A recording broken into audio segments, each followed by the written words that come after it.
हाँ जी, बच्चा पार्टी शुरू करें? चलिए। मैं विपिन एक बार फिर आपके सामने और आज मैं लेकर आया हूँ लेक्चर नंबर 115 यानी 115th on smart read vocab. हमेशा की तरह आज के इस लेक्चर में मैं डिस्कस करने वाला हूँ स्मार्ट रीड ड्रिल नंबर 115 में जो पैसेज हमने आपके लिए पिक किया है इंग्लिश लैंग्वेज का, उसके difficult, complex, important words, phrases, idioms या फिर फ्रेजल वर्ब्स को। चलिए शुरू करते हैं आज का लेक्चर और आज का पहला वर्ड है हमारे सामने थॉ। और रेफरेंस क्या लिखा है थॉ का? Are there faint signals than that Minister S. Jaishankar's visit to Islamabad for the Shanghai Cooperation Organization summit may lead to a thaw, meaning an increase in friendliness or cordiality? कोई relationship, कोई situation जो जिसमें कोई गर्माहट ना हो, यानी कि ठंडी हो बिल्कुल। गर्माहट ना हो का मतलब है कि आपस में बात ही नहीं हो रही है ना? और एक दूसरे को इग्नोर कर रहे हैं और कोई बॉन्ड है ही नहीं, वहाँ पे जब धीरे-धीरे फ्रेंडलीनेस बढ़े या सौहार्दपन, कॉर्डियलिटी बढ़े, तब हम बोलेंगे वहाँ पे हमें क्या देखने को मिल रहा है? थॉ। अब थॉ एज़ अ नाउन भी यूज़ होता है, एज़ अ वर्ब भी यूज़ होता है एंड अगर फिज़िकल कॉन्टेक्स्ट में बात करें तो जो रेफ्रिजरेटर में खाना होता है या जो बर्फ़ होती है, जब आप उसको बाहर निकालते हैं, तो जैसे वो धीरे-धीरे पिघलती है, नॉर्मल होती है ना? नॉर्मल टेम्परेचर में जब वो आती है, तो वो धीरे-धीरे पिघलती है, उसको हम थॉ होना बोलते हैं, ठीक है? अभी हम इस इमेज से समझें तो आई बिलीव कोई वॉर या किसी बैटल का ये एक इमेज है, उसमें जनरल्स हो सकता है सीमिंगली जनरल्स हैं, आपस में हाथ मिला रहे हैं कि यार बहुत हो गई लड़ाई, चलो अब हाथ मिला लेते हैं, ट्रूस एस्टैब्लिश करते हैं, संधि स्थापित करते हैं, ठीक है? सो एक तरीके से थॉ देखने को मिल रहा है यहाँ पे। 4 और एग्ज़ाम्पल्स हैं, इनको पढ़ते हैं। After years of tension there was finally a thaw in their relationship leading to improved communication. सालों के एक तरीके से टेंशन के बाद उनके रिलेशनशिप में फ्रेंडलीनेस देखने को मिल रही है। सही है ये। The thaw between the two countries allowed for fruitful discussions on trade agreements। बिल्कुल सही है। The sudden thaw created a chaotic scene ना। अगर थॉ है तो फिर chaotic सीन क्यों क्रिएट होगा? जब ऑलरेडी हमें वहाँ पे फ्रेंडलीनेस बढ़ती हुई दिख रही है तो फिर chaotic सीन नहीं होगा, ये एब्सर्ड है, कॉन्ट्राडिक्टरी बातें हो रही हैं। The thaw between the two rivals marked the beginning of new era in their collaboration. ये बिल्कुल सही है। आई होप आपको थॉ का मीनिंग एंड कॉन्टेक्स्ट समझ में आया हो। डेटॉन्ट, डेटॉन्ट 2 कंट्रीज़ के बीच में पहले अगर आपस में नहीं बन रही और फिर फाइनली जब बनने लगती है, तब उस सिचुएशन को हम बोलते हैं डेटॉन्ट। एक्सेप्टेंस, एक्सेप्ट करने की सिचुएशन, ट्रू संधि, रिप्रोचमेंट हम पहले पढ़ चुके हैं किसी प्रीवियस लेक्चर में। अगेन पहले कड़वाहट हो, आपस में नहीं बन रही है और फिर जब एक स्थिति ऐसी आए कि बनने लग जाए, तब हम उसको बोलते हैं रिप्रोचमेंट, ठीक है? और ट्रूस संधि हम पहले पढ़ चुके हैं। एंटोनिम्स की बात करें तो एस्केलेशन, कॉन्फ्लिक्ट या फिर हॉस्टिलिटी, शत्रुता। आपस में झगड़ा हो रहा है, कॉन्फ्लिक्ट हो रहा है, ठीक है? ये सारे एंटोनिम्स के तौर पे कंसीडर किए जाएँगे। Next word is rancor. Reference in contrast, Jaishankar's visit was marked by an effort to reach out by the host, including engaging in private conversations and lack of rancor. क्या meaning है rancor का? A deep-seated feeling of hatred and resentment. बहुत गहरे तल पे कड़वाहट, शत्रुता एक दूसरे के लिए, उसको हम बोलते हैं rancor, ठीक है? Political rivalries. In Indian politics, long-standing rivalries between major political parties often lead to rancor, especially during election campaigns. दो बड़ी-बड़ी जो पार्टीज़ हैं, उनके बीच में हमें देखने को मिलता है रैंकर, कड़वाहट, एक-दूसरे को बहुत उल्टा-सीधा बोलते हैं। काफ़ी सारे रिमार्क्स ऐसे होते हैं, जो लगता है कि नहीं होने चाहिए, बट स्टिल हमें देखने को मिलते हैं, ठीक है? Ranker. Land acquisition issues. Government projects or corporate land acquisitions have occasionally led to rancor among affected communities in India, especially when local populations feel they haven't received adequate compensation for their traditional land rights. हमें देखने को मिलता है कि जब government भूमि अधिग्रहण करती है, किसानों की ज़मीन होती है, तो जब वो लेती है, अधिग्रहण करती है, तो एक मुआवज़ा दिया जाता है। अब कई बार देखने को मिलता है कि लोगों को ऐसा लगता है कि उनको मुआवज़ा हिसाब से नहीं दिया गया, जो ज़मीन की कीमत है उसके हिसाब से नहीं दिया गया, तो रैंकर यानी कि एक तरीके से कड़वाहट, द्वेष देखने को मिलता है हमें गवर्नमेंट की तरफ, लोगों के द्वारा। 4 और एग्ज़ाम्पल्स हैं, इनको भी पढ़ते हैं। Despite their differences she felt no rancour towards her former colleague who left the company. मतलब आपस में डिफरेंसेस थे, पर फिर भी उनके मन में कोई कड़वाहट, कोई द्वेष नहीं था अपने पुराने कलीग के प्रति। जिसने कंपनी छोड़ दी, बिल्कुल सही है। The rancor between the two families has lasted for generations and shows no signs of fading. दो फैमिलीज हैं, उनके बीच में कड़वाहट बनी हुई है और द्वेष बना हुआ है और अभी भी कोई साइन नहीं दिख रहा, कोई चिन्ह नहीं दिख रहा, कोई इंडिकेशन नहीं दिख रहा कि वो कम होगा।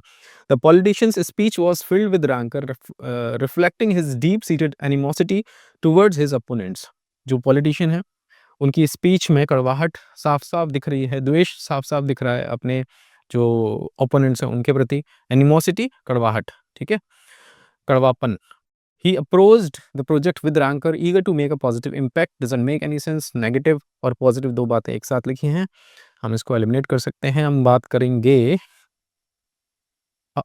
इसके सिनोनिम और एंटोनिम्स वाली स्लाइड मिसिंग है। ठीक है, कोई इश्यू नहीं है, आगे बढ़ते हैं। आपको क्लियर तो हो ही गया होगा, I hope. Next word is cul-de-sac, reference and the manner in which the country's leadership is groping for a way out of the cul-de-sac. Grope for basically to think of something. Phrasal verb है।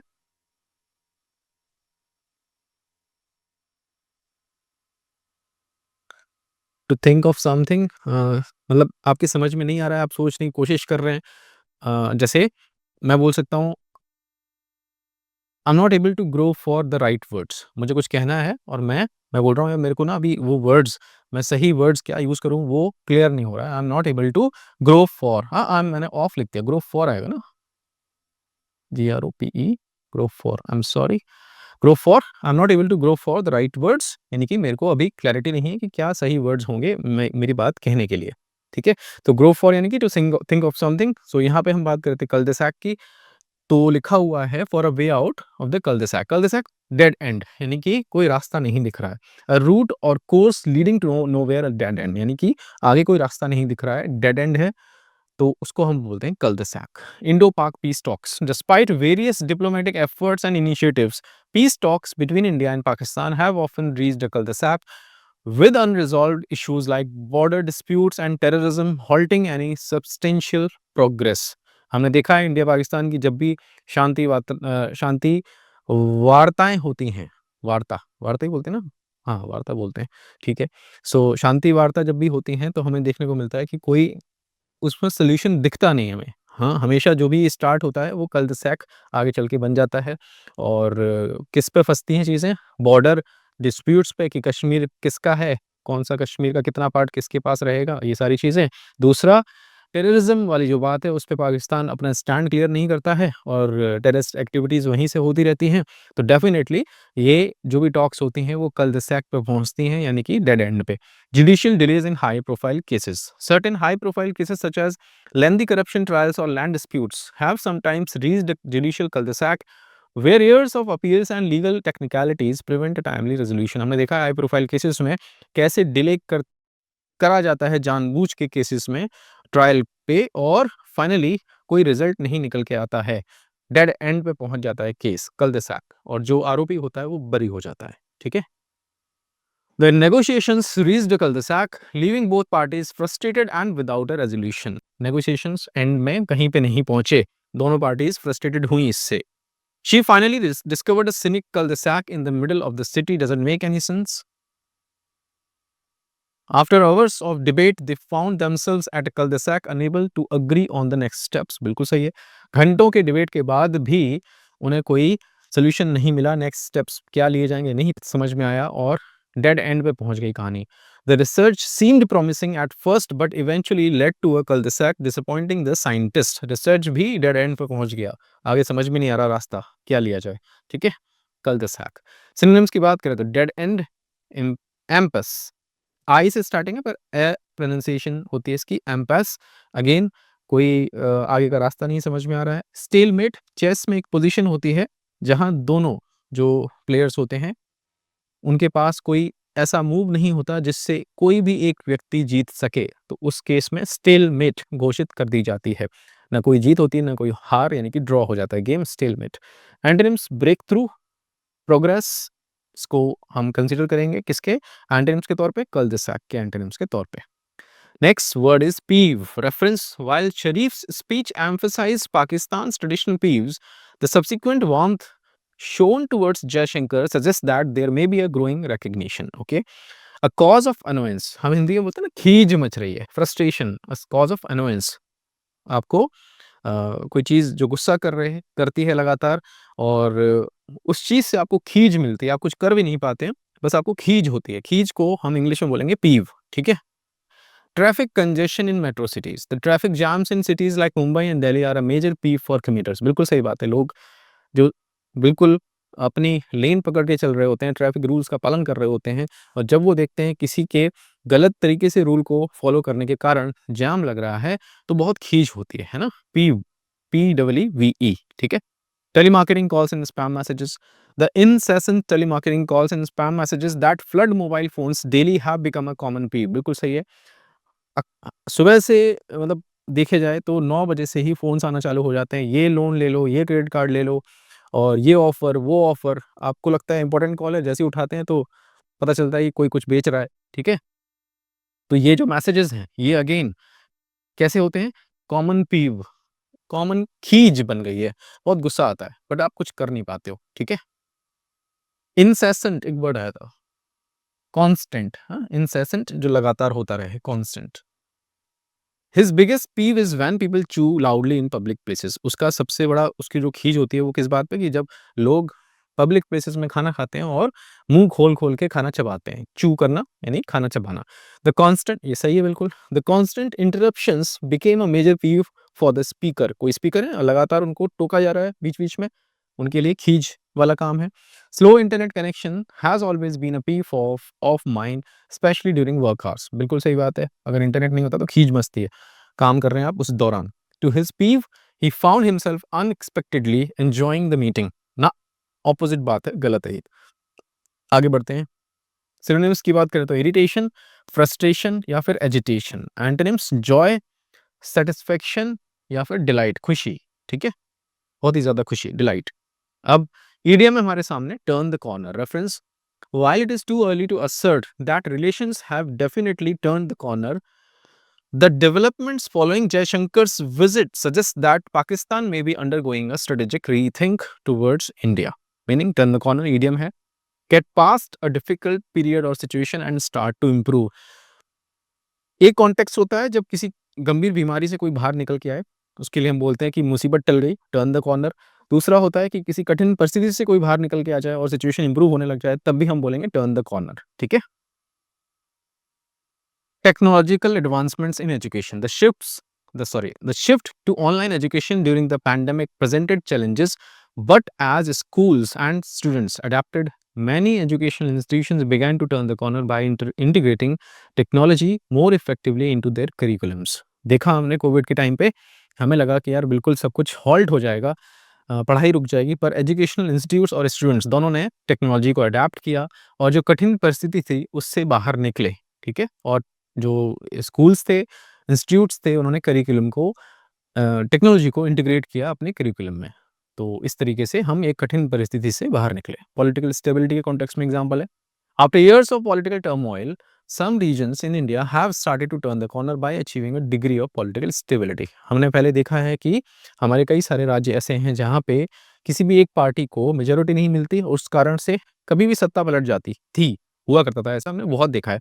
पर आज के scenario में देखें तो अक्सर हम देख रहे हैं कि अब मेजॉरिटी मिल जाती है किसी भी एक गवर्नमेंट को, किसी भी एक पार्टी को, sorry.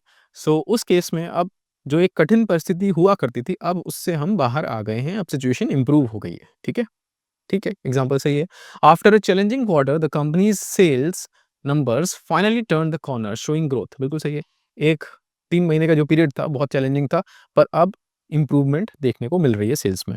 After struggling through the pandemic, small businesses in the area are beginning to turn the corner. बिल्कुल सही है ये भी। The town's recovery efforts after the flood have been slow, but they are hoping to turn the corner soon. ये भी बिल्कुल सही है।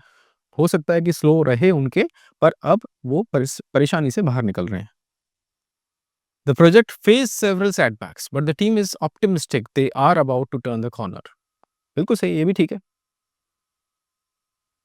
ठीक है, done. All are correct, yes, all are correct. इस वाले में मुझे कुछ ग्रामेटिकल इशू लग रहा है, एक बार देख लें दोबारा। The project face several setbacks but the team is optimistic.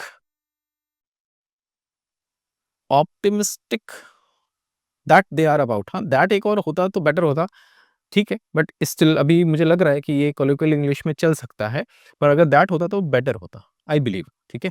अभी हम बात करते हैं सिनोनिम्स की। Recover, improve, get better. Antonyms की बात करें तो डिटेरियोरेट यानी खराब की तरफ जाना, वर्स होना, वर्सन लिखा भी है, decline, worse as a verb जब यूज करते हैं तो वर्सन लिखते हैं, डिक्लाइन यानी नीचे की तरफ जाना। दैट्स इट बच्चा पार्टी। अब आपको क्या करना है, आपको अच्छे से पता है हर एक वर्ड और जो ईडियम हमने डिस्कस किया उस पे बनाना है आपको अपना खुद का एक सेंटेंस, और सारे सेंटेंसेस का जो कॉम्बिनेशन बने उसको एक सिंगल कमेंट के तौर पे ड्रॉप कर देना है इसी वीडियो लेक्चर के कमेंट सेक्शन में। मैं हमेशा बोलता हूँ अगर आप ऐसा करते हैं तो सबसे ज़्यादा आप लर्न करते हैं। दूसरा काम, मैं अवेलेबल हूँ टेलीग्राम पे, this is my username on Telegram. जिन भी बच्चों ने स्मार्ट रीड कोर्स परचेज़ कर लिया है पर अभी तक हमारे टेलीग्राम ग्रुप से नहीं जुड़े हैं, मेक श्योर आप जुड़ें। जुड़ने के लिए सिंपली अपना पेमेंट का स्क्रीनशॉट मेरे साथ शेयर करें और मैं शेयर करूँगा हमारे ग्रुप का लिंक आपके साथ। ग्रुप जॉइन करें बिकॉज़ एक्चुअल डिस्कशन, मेंटरशिप और डाउट क्लियरिंग वहीं पर हो रही है, ठीक है? तीसरा काम, पूरा लेक्चर आपने देखा, लेक्चर नंबर 115। अब आपको जाना है आपके स्मार्ट रीड कोर्स के डैशबोर्ड पे और अटेम्प्ट करनी है smart read drill number 115। Attempt करने के बाद आपको पिक करनी है आपकी आरसी स्पीड क्या रही और आपका आरसी लेवल क्या रहा। इन दोनों के स्क्रीनशॉट्स लेके ड्रॉप कर देने हैं हमेशा की तरह हमारे प्राइवेट टेलीग्राम ग्रुप में, so that I can check, I can assess, I can gauge your performance and then I will be able to help you accordingly. मैं विपिन आपसे मिलता हूँ एक नए लेक्चर में कुछ नए वर्ड्स के साथ। Take care.